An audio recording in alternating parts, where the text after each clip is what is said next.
Good morning, children. Today I am here going to give you the remaining explanation of the chapter which we had started. As I have already explained you in my previous videos, I hope you all must have seen those videos and understood whatever I had explained in that. Suvira. So, Suvira is a story wherein there's a girl, the narrator, who had to leave her hometown and then shift to a totally new city. There she gets admission in one of the best schools, and on second day of her school she finds that children were practicing, and she was very impressed with the ambience of the school. She found children practicing, exercising, and then different house teams were there. The narrator was also very confident since she was new, but she was confident, and then she took part in one of the events, that was 800 meters race. And one of her friends named Dipti, she told her that she is going to have a very tough task because she is going to compete with the girl who has never been beaten. Okay, so after hearing this and after looking at Suvira, the narrator feels quite she feels nervous and starts losing her confidence. But then she motivates herself because she recalls that she had also won 800 meters a couple of times when she was in Calcutta, and there was no guarantee that Suvira was best and better and faster than the narrator. And in this way she motivates herself and starts warming up herself. And finally the race was announced, and also she thinks of the financial pressure which her parents had put on them by admitting her in one of the best schools, expensive schools. And then finally she determines that she is going to have the race. She is going to compete with Suvira Mathur with her old battered spikes. And the race starts. Just after hearing go, Suvira started running. She immediately ran fast in full speed without thinking of anything. She just ran away, and she ran very fast. And after running for some time, she realized that there wasn't a single voice chanting her name. Miss Narrator's name was not chanted by any of the people, any of the students. Why? There was a reason, because she was newly admitted in that school. She was not familiar to all those students, so they didn't take her name. And she thought that it was like the whole school, the whole of Delhi, the whole of India, and everybody around her was chanting only one name, that was Suvira. Gradually the chant was rising. Why? You know why? Because Suvira Mathur was covering the gap between the narrator and her. That's why students and the people watching the race started shouting, and that is why the chant started rising gradually. Now let's start. I knew she was closing in on me. I knew that I had got away too early at the start. I hadn't paced myself correctly.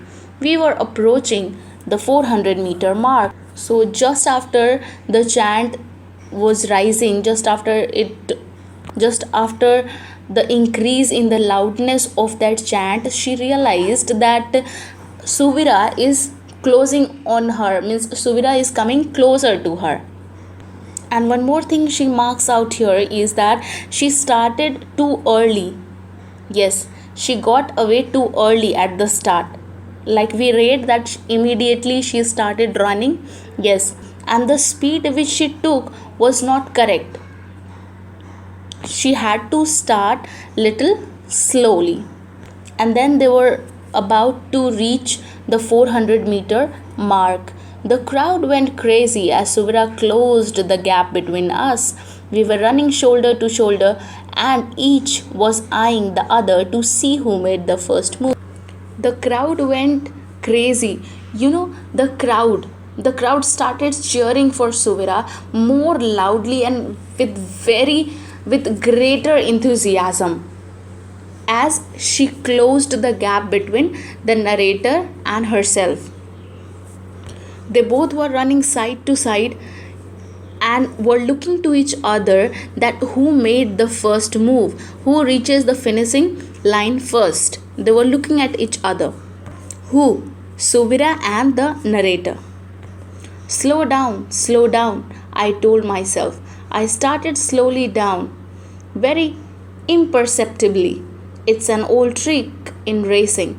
You cut back on pace, and your opponent too takes the pressure off herself. So, after some times, the narrator realized that she is doing something wrong. And then she told to herself that slow down. She started slowing down, and then after she gradually started slowing down her speed very imperceptibly, means in a very unnoticeable manner.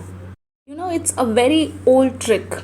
Yes, most of the athletics who run, it's a very old trick. You know, most of the professional runners, what do? When they have, long race to go, what do?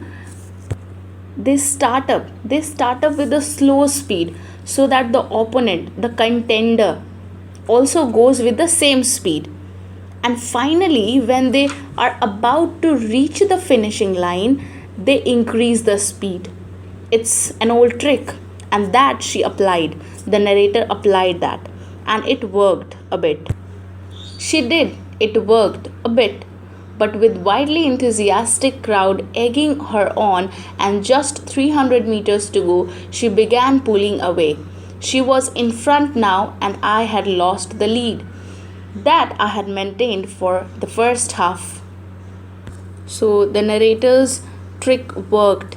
She slowed down, but with a widely enthusiastic crowd egging on her, just 300 meters to go, she began pulling away. So she began running.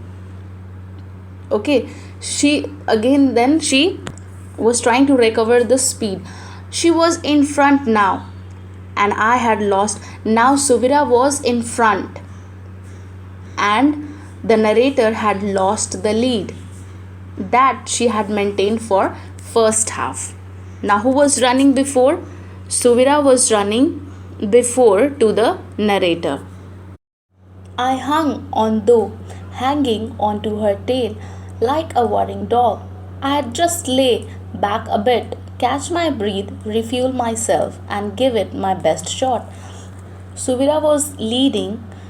Okay, Suvira was leading in the race, though the narrator hung and then hanging on to her like a worrying dog. She kept on running, and then I just lay back a bit. She had to just wait for a while, back a bit, catch her, means take a long breath, refuel herself, and then give it her best shot. She decides to do this. My gaze traveled down her legs as they pumped their way towards the finish line. So as in when Suvira was running ahead to the narrator, she was able to see her running towards the finishing line. Suvira, okay, my gaze traveled down her legs as they pumped their way towards the finish line. So she saw Suvira's leg, they were pumped their way, means they were running towards the finish line. I think it was then that I saw her shoes, and at that moment she was able to see her shoes, Suvira's shoes, brand new ones with glistening sharp spikes that sprang forward. So when Suvira started running ahead, the narrator, she was able to see Suvira's shoes, which were very new and shining with a sparkling light, hunting forward, means running forward, bit into the track, and then sprang forward again like a wild, untamable animal. So Suvira, with her wearing her brand new shoes, which were shining with a sparkling light, she ran towards the finishing line and into the track, and then she ran forward again like a wild untamable animal, means like a wild uncontrolled animal. That's it for today, children. Have a good day.